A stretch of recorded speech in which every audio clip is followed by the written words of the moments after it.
नमस्ते एवरीवन। हम आप सबको स्वागत करते हैं innovation and design thinking television series Uttarakhand में। हम पहले innovation and design thinking television series में इनोवेशन एंड डिज़ाइन थिंकिंग का प्रोसेस स्टेप्स और हर एक प्रोसेस स्टेप का स्ट्रैटेजीज एक्टिविटीज़ डिस्कस किया है और वो कैसे स्कूल्स में करना वो भी डिस्कस किया है। और इस एपिसोड सबसे इम्पोर्टेंट एपिसोड है क्योंकि इनोवेशन एंड डिज़ाइन थिंकिंग का हर स्टेप के बारे में मैं डिस्कस किया है, लेकिन इस स्टेप बताने वाला है या इस एपिसोड बताने वाला है कि डिज़ाइन थिंकिंग कितना पावरफुल होता है। राइट। तो हर देश अभी जितने भी हम यूएन सस्टेनेबल डेवलपमेंट कंट्रीज जो यूएन सस्टेनेबल डेवलपमेंट्स को फॉलो कर रहे, या कहीं पे भी छोटे से स्कूल्स लेकर बड़े यूनिवर्सिटी तक कहीं पे भी इनोवेशन का बात आता है तो वहाँ पे डिज़ाइन थिंकिंग का डिस्कशन चलता है। तो हम आज का एपिसोड में डिज़ाइन थिंकिंग का महत्व क्या है और डिज़ाइन थिंकिंग कैसे यूज़ करना है वो सब सीखेंगे। और आज का एपिसोड में हमारे साथ है दो वक्ता। उसमें से हमारा वक्ता है पहला Abhishek Ranjan ji, innovation officer ministry of education, government of India से। और हमारा दूसरा वक्ता है Ramesh Badoni ji, department of IT, SCERT Uttarakhand से है। सर, आप दोनों को स्वागत है सर इस एपिसोड में। अच्छा। सर, मेरा पहला क्वेश्चन है सर, जो अभी इनोवेशन का प्रोग्राम्स चल रहे देश भर, इंस्पायर स्कूल लेवल से लेके कॉलेज लेवल तक, हैकाथॉन्स, स्टार्टअप इंडिया कॉम्पिटिशन्स, इतना बहुत सारे प्रोग्राम्स इंडिया में चल रहे हैं अभी। और मैं सुन रहा हूँ कहीं पे भी इस प्रोग्राम्स का बात आता है तो सब लोग डिज़ाइन थिंकिंग के बारे में बात करते हैं। सर, ये डिज़ाइन थिंकिंग असल में क्या है और डिज़ाइन थिंकिंग क्यों इतना महत्वपूर्ण हो गया है? अभिषेक जी, आप इस पे थोड़ा प्रकाश डाल सकते हैं। बहुत बहुत धन्यवाद मुझे इस आयोजन का हिस्सा बनाने के लिए। अ, दरअसल खास करके जो इनोवेशन, एंटरप्रेन्योरशिप, स्टार्टअप, इसकी दुनिया में डिज़ाइन थिंकिंग एक बहुत ही पॉपुलर वर्ड बन के उभरा है। बट एक लेमन लैंग्वेज में समझा जाए तो अ, एक डिज़ाइन थिंकिंग वो ऐसी प्रोसेस है, ऐसी प्रक्रिया है जो एक व्यक्ति को समस्या की बजाय किसी भी समस्या को कैसे हम क्रिएटिव तरीके से उसको सॉल्व कर सकते हैं, इसको समझने में, इसको अडॉप्ट करने में, इसको प्रैक्टिस करने में हेल्प करती है।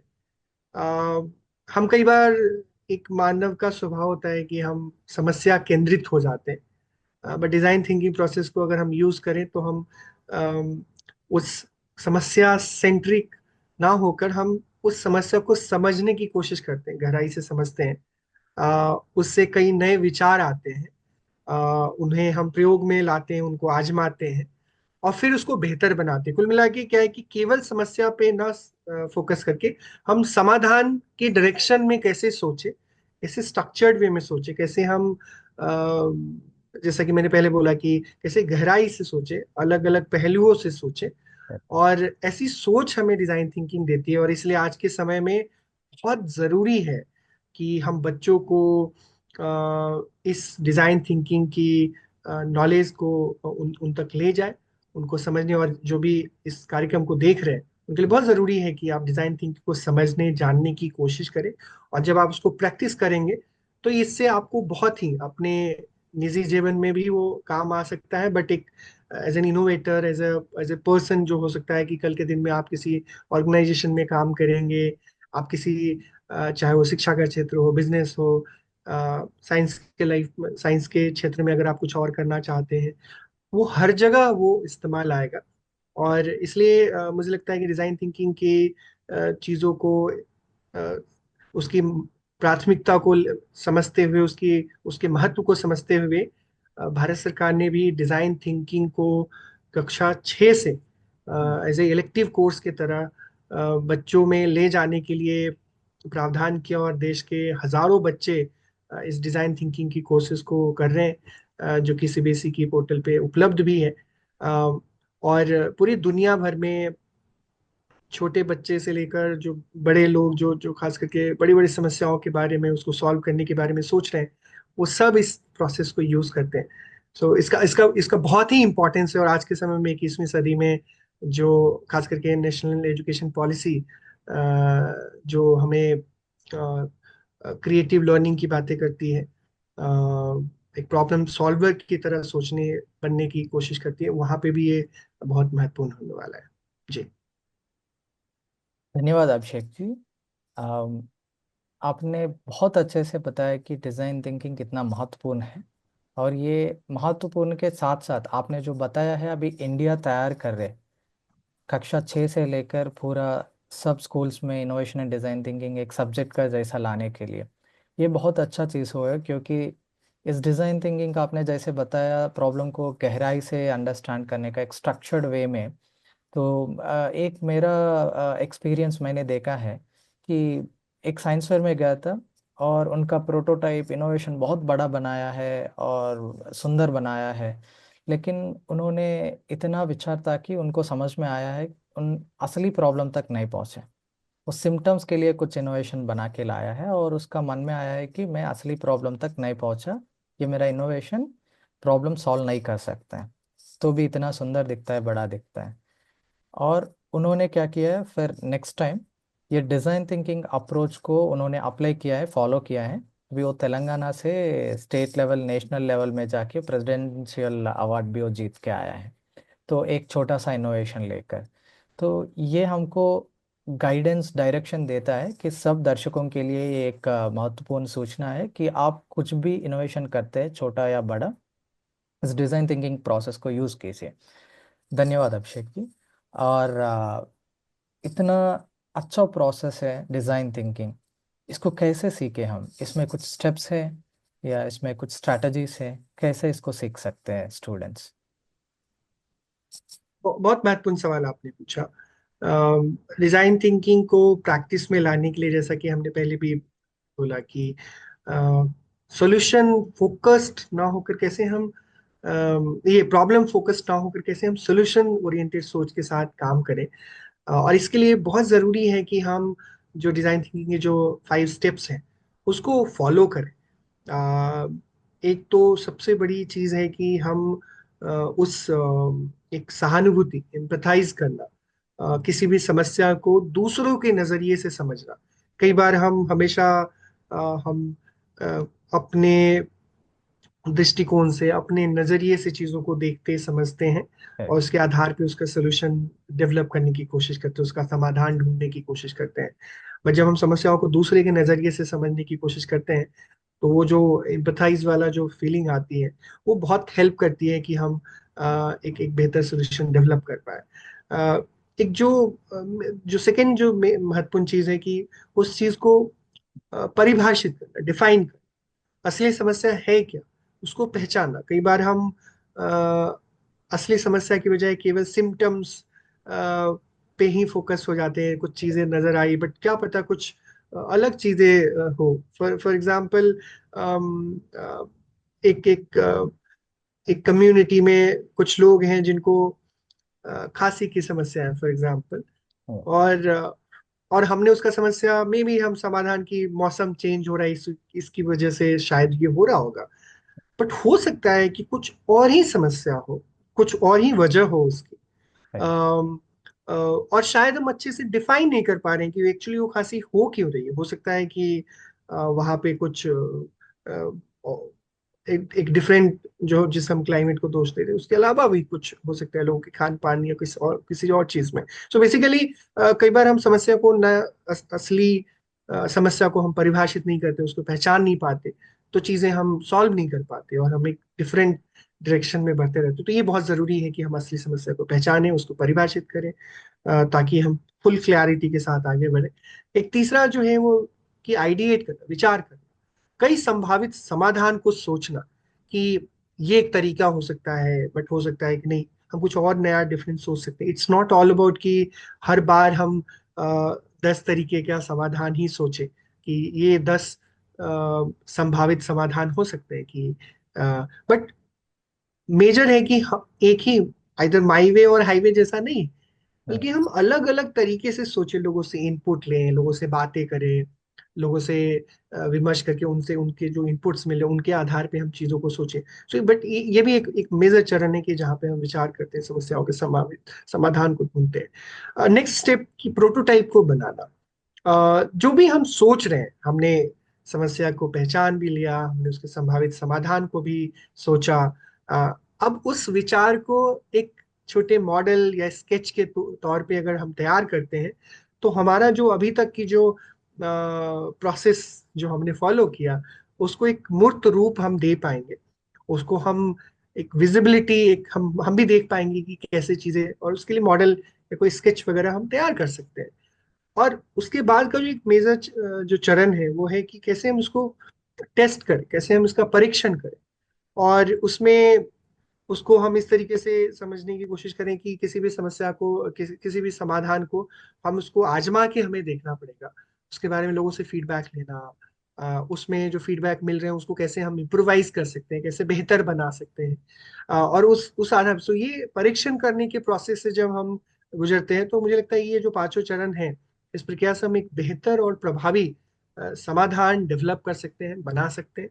और ये स्टेप्स, चाहे वो सहानुभूति का हो, चीजों को परिभाषित करने का हो, आइडिएट विचार करने का हो, प्रोटोटाइप बनाने का हो, और अंततः परीक्षण करके इस तरीके से हम ये चरण को अगर हम फॉलो करें, तो उसके एक बेहतर परिणाम आएंगे। जी जी श्रवण जी। Thank you Abhishek ji. आप इस डिज़ाइन थिंकिंग का हर एक स्टेप का बहुत अच्छा विस्तार से एग्जाम्पल्स दिया है, विस्तार से उनका डिस्क्रिप्शंस दिया है और बताया है।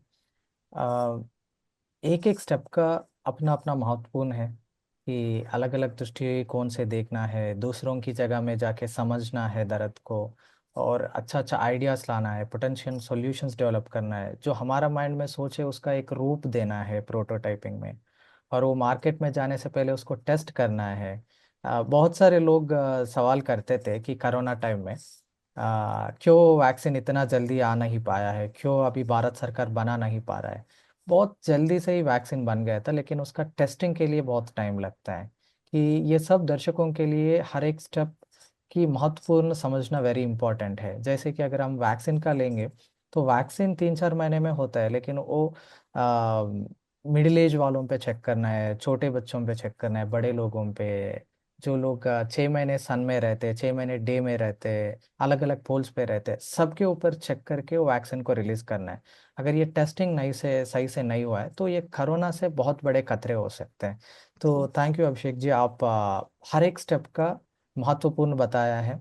और इस स्टेप्स को अगर हम हैकाथॉन्स में या कहीं भी कॉम्पिटिशन्स में यूज़ करेंगे, तो अपना अपना अच्छा इनोवेशंस बना सकते हैं।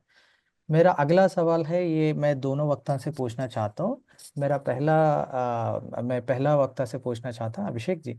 गवर्नमेंट स्कूल्स जी। में जो स्टूडेंट्स पढ़ रहे हैं, या प्राइवेट स्कूल्स या लो हैंगिंग स्कूल्स में जो पढ़ रहा है, ये स्टूडेंट सोच रहे कि ये इनोवेशंस हमारी बात नहीं है, ये सिर्फ इंजीनियर्स करना है, ये डिज़ाइन थिंकिंग हमारा चीज़ नहीं है, ये कोई डॉक्टर्स करना है, साइंटिस्ट करना है। क्या ये हर बच्चे अपना अपना डेली लाइफ में ये यूज़ कर सकते हैं, सिर्फ स्कूल्स में या टेक्नोलॉजी में यूज़ करना है? आपका विचार क्या है?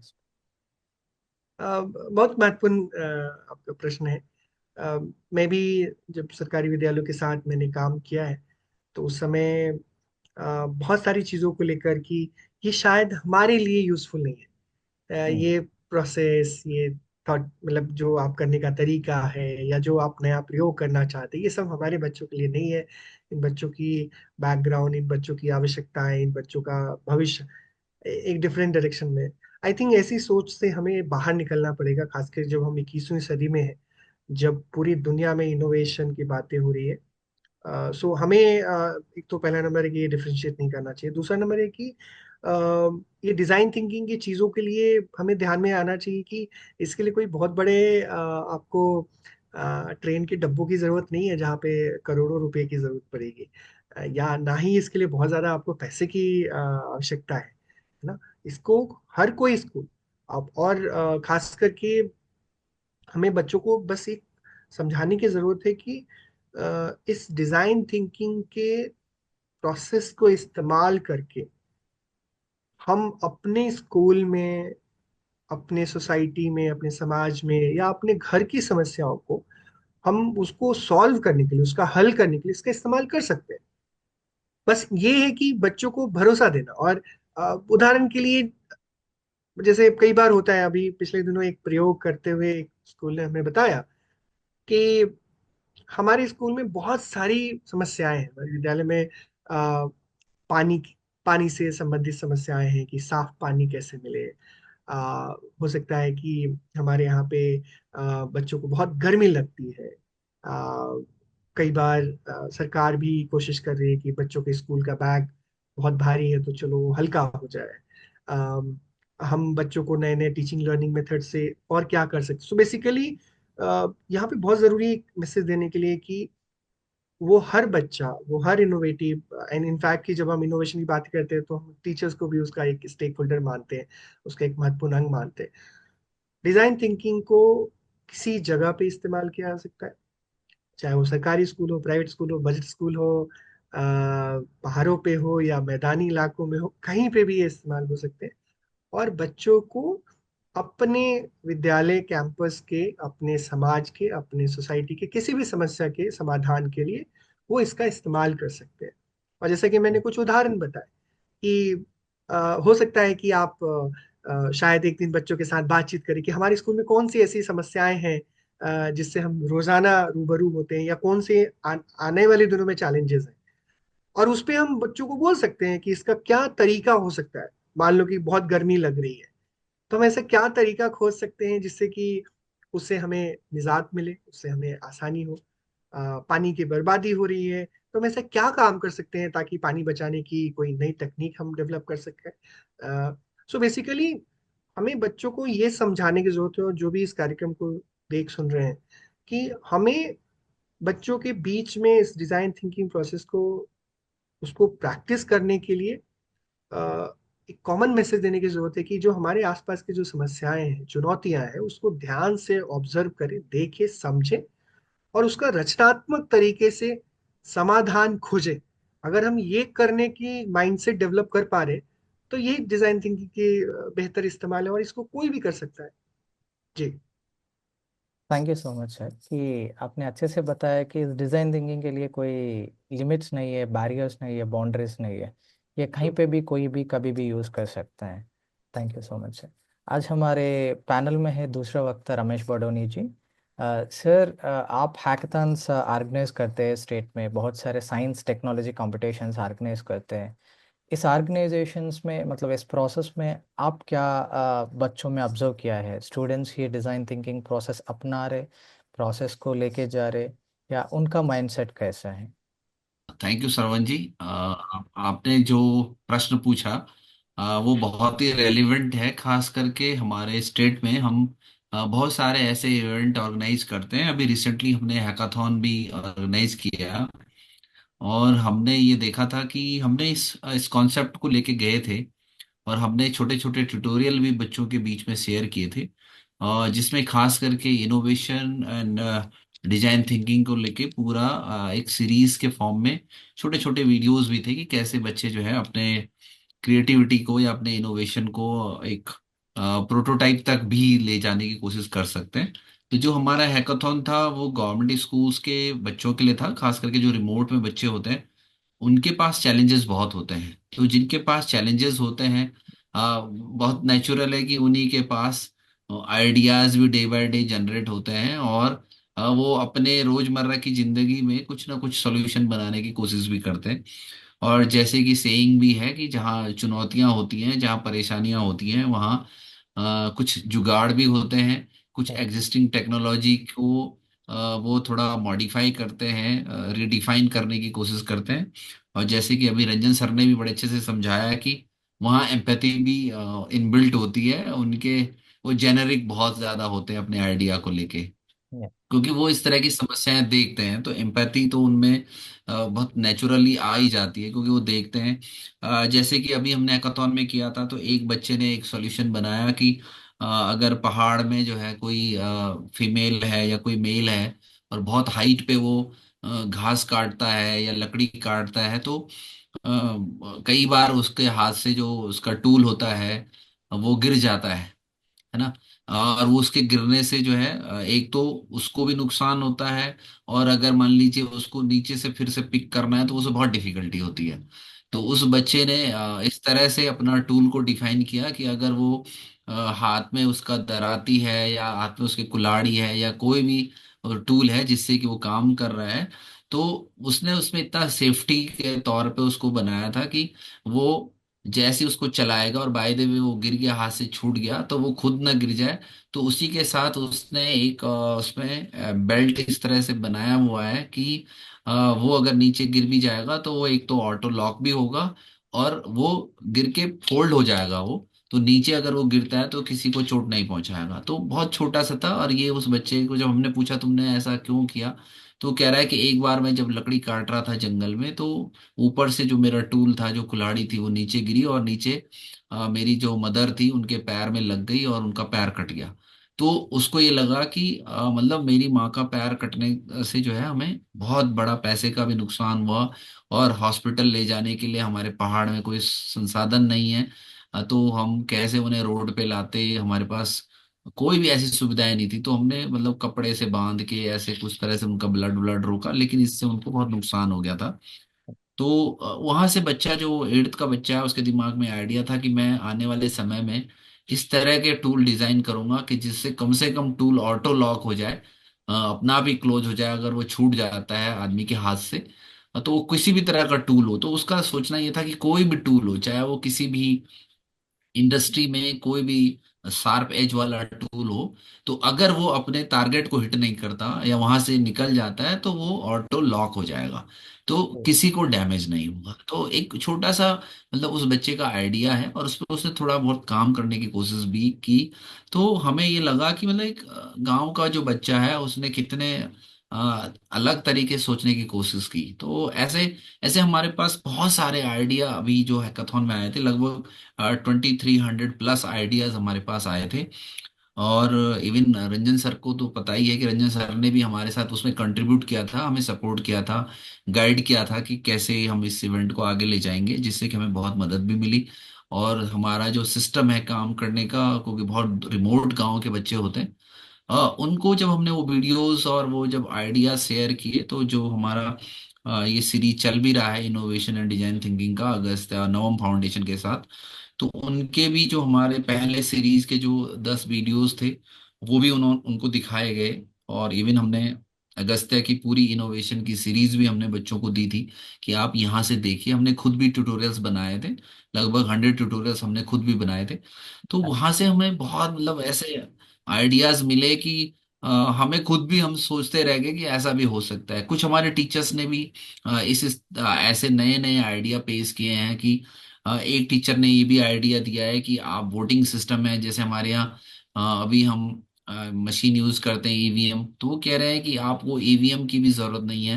वो सिंपल बोल रहे हैं कि एक बायोमेट्रिक सिस्टम उन्होंने बनाया कि सिंपल बायोमेट्रिक की मदद से आप जो है या आपके पास एक मोबाइल डिवाइस है और आपके पास ओटीपी के थ्रू जो है आप वेरीफाई करेंगे, आपका आधार लिंक होगा, और बायोमेट्रिक से सिर्फ कैमरे के सामने आप खड़े हो जाइए और आप स्कैन हो जाएंगे और आपका वोट पड़ जाएगा, लाइक।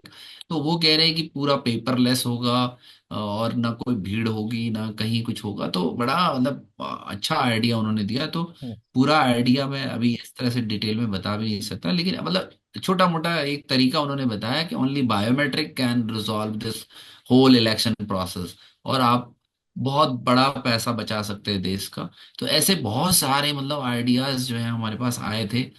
तो जहां हमें लगता है कि अगर हम ऐसे छोटे छोटे इवेंट कराते रहें, खास करके स्कूल में देखो, इंजीनियरिंग कॉलेजेस में और बड़े बड़े कॉलेजेस में, हायर एजुकेशन में इस तरह की चीजें हो रही हैं, लेकिन छोटे बच्चों के बीच में अ, हम इस तरह की चीजों को अगर ले जाएं तो एटलीस्ट जो आइडिएशन वाली बात है वो डिफाइन नहीं कर पाएंगे, कोई प्रोटोटाइप नहीं बना पाएंगे, लेकिन आइडिया गैदरिंग के लिए एक बहुत बड़ा प्लेटफॉर्म है।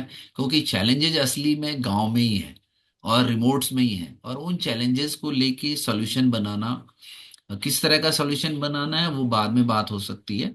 तो हमें तो बहुत अच्छा लगा कि हम इस तरह से अगर ले जाते हैं इस तरह की चीज़ों को रिमोट में, और ये जो वोकेशनल एजुकेशन और ये सारी डिफरेंट डिफरेंट तरह की एजुकेशन भी आ रही हैं, तो ये सपोर्ट करती हैं बच्चों को, क्योंकि पढ़ना यस। लिखना एक बहुत बड़ा काम सा है। मुझे लगता है कि वो पढ़ाई करना, बुक पढ़ना, उस बुक को पढ़ के कुछ बहुत ज्यादा इस तरह की चीजें हो नहीं रही हैं।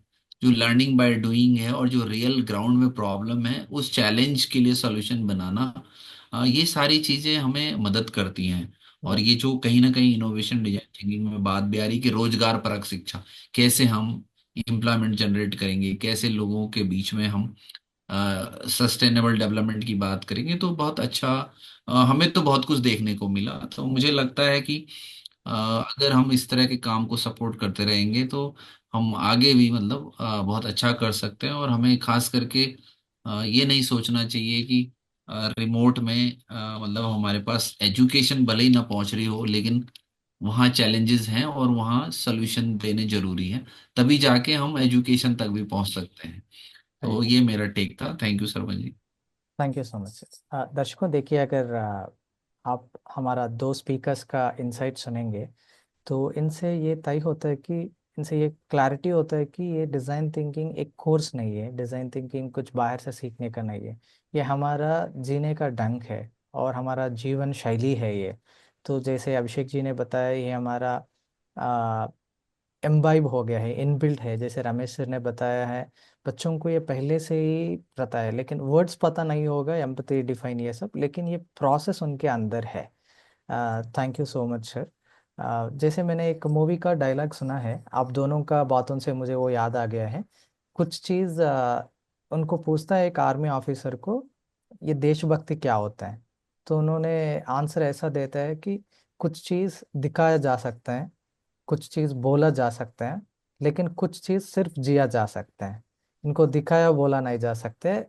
ये जो चीज़ जिया जा सकता है उसमें से ये डिज़ाइन थिंकिंग पहला होगा। इसको सिर्फ जीने से ही वो अच्छा रहेगा, समझ में आएगा। तो सर, आपने, रमेश जी ने बहुत अच्छा एग्जाम्पल्स भी दिया है जो स्टूडेंट्स और टीचर्स ने बनाया है। उसी को लेके मैं अभिषेक जी से पूछना चाहता हूँ। आप नेशनल लेवल पे देखते हैं सर, कि ऐसा कुछ आपका एग्जाम्पल है, आपने कुछ देखा है, कुछ इनोवेशन इस डिज़ाइन थिंकिंग को यूज़ करके बहुत अच्छा इम्पैक्ट बनाया है? आप एक एग्जाम्पल या दो शेयर कर सकते हैं? यस। जी, देखिए, जैसे कि अभी जस्ट बदोनी सर ने भी काफी एक रियल लाइफ एग्जांपल्स देते हुए चीजों को बताया। देखिए, डिजाइन थिंकिंग के स्किल्स को खासकर जब हम स्कूलों के कॉन्टेक्स्ट में बोले तो अ, मैंने पहले भी बातें करी कि अपने आसपास की जो समस्याएं जो हमें दिखती है, जिसको हम शायद कई बार हम इट्स नॉट ऑल अबाउट कि हम उसको इग्नोर करते हैं, बल्कि हम सोचते हैं कि शायद हम इसका समाधान नहीं ढूंढ सकते।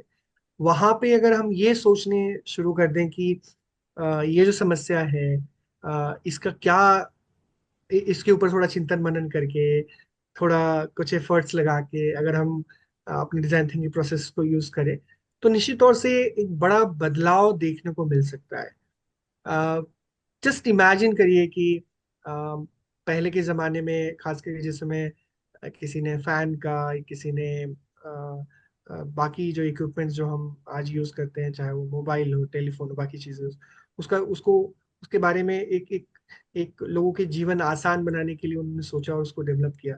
बट जब हम अपने आसपास की समस्याओं को देखते हैं तो कई बार लगता है कि क्या हम बड़े आविष्कार ही केवल कर सकते हैं, हम छोटी छोटी चीजें नहीं कर सकते? जैसे आज भी मैं जो पहाड़ी इलाकों में जाता हूँ, ग्रामीण इलाकों में जाता हूँ, तो आज भी बहुत सारे ऐसे इलाके हैं जहाँ पे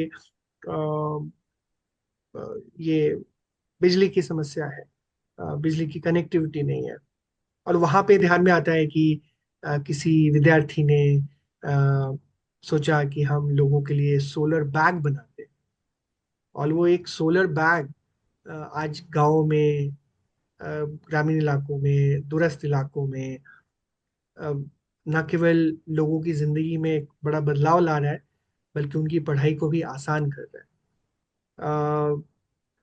अभी मैं पिछले दिनों एक इनोवेटर से मिला जो कर्नाटक में जो कॉफी हार्वेस्टिंग, जो कॉफी की खेती होती है, उस प्रोसेस में लगे हैं।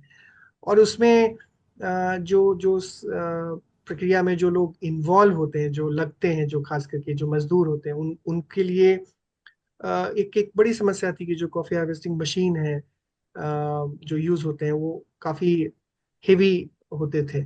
उसने सोचा कि हम इसको थोड़ा छोटा बनाते हैं, हल्का बनाते हैं और लोगों के लिए आसान बनाते हैं, ताकि इस काम में जो लगे लोग हैं उनके जीवन में बदलाव आए। उसने बनाया। सो कई कई ऐसे लोग हैं, खास करके आजकल जो मैं देखता हूँ कि एक किसान परिवार से आने वाले इनोवेटर्स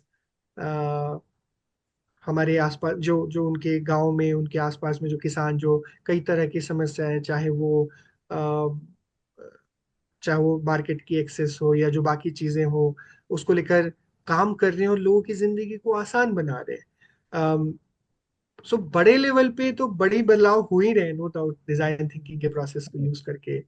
बट अपने आसपास की समस्याओं को देखकर लोगों ने मैं कल एक national institute of technology Karnataka के उनके डायरेक्टर, वो एक स्टोरी सुना रहे थे कि एक उत्तर प्रदेश के एक बच्चा जो पोलियो ग्रसित है, उसके उसने पोलियो होने के बाद जो लोग एक तरह से एक सामान्य जीवन में बहुत तरह की कठिनाई फेस करते हैं, और वो खुद पोलियो ग्रस्त है।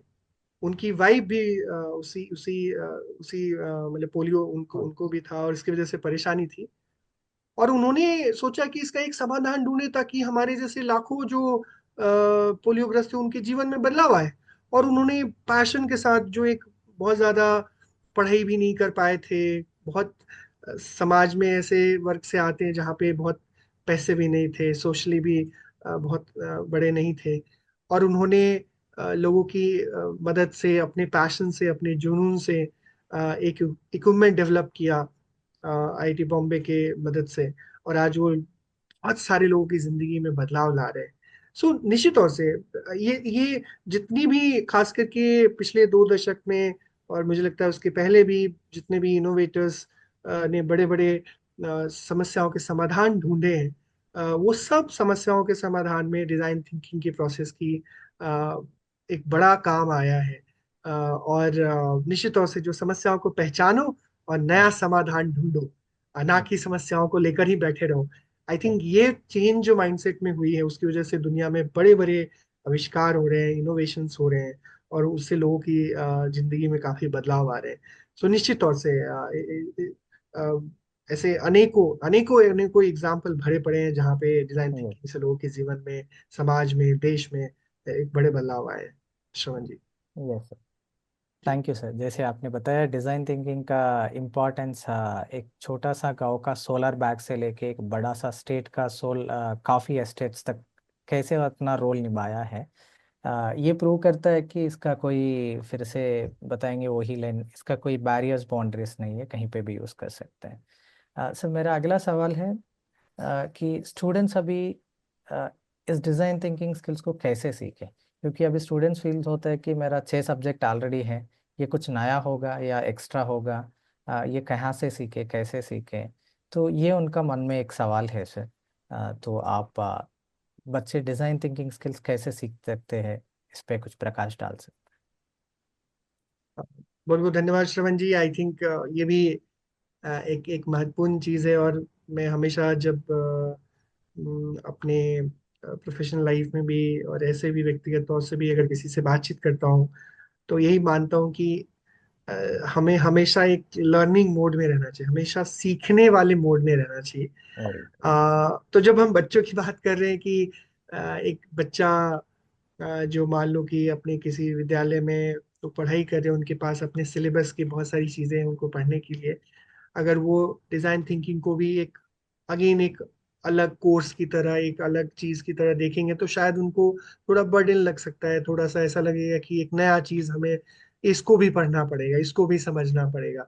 आई थिंक उसकी बजाय हमें इसको एक बहुत जरूरी, महत्वपूर्ण, और आज की 21वीं सदी की एक महत्वपूर्ण स्किल सेट की तरह अगर हम इसको एक एक हम अपने डे टू डे लाइफ में प्रैक्टिस करने वाला एक बहुत ही ज़रूरी चीज़ की तरह अगर हम इसको देखेंगे तो हमें बहुत मज़ा आएगा।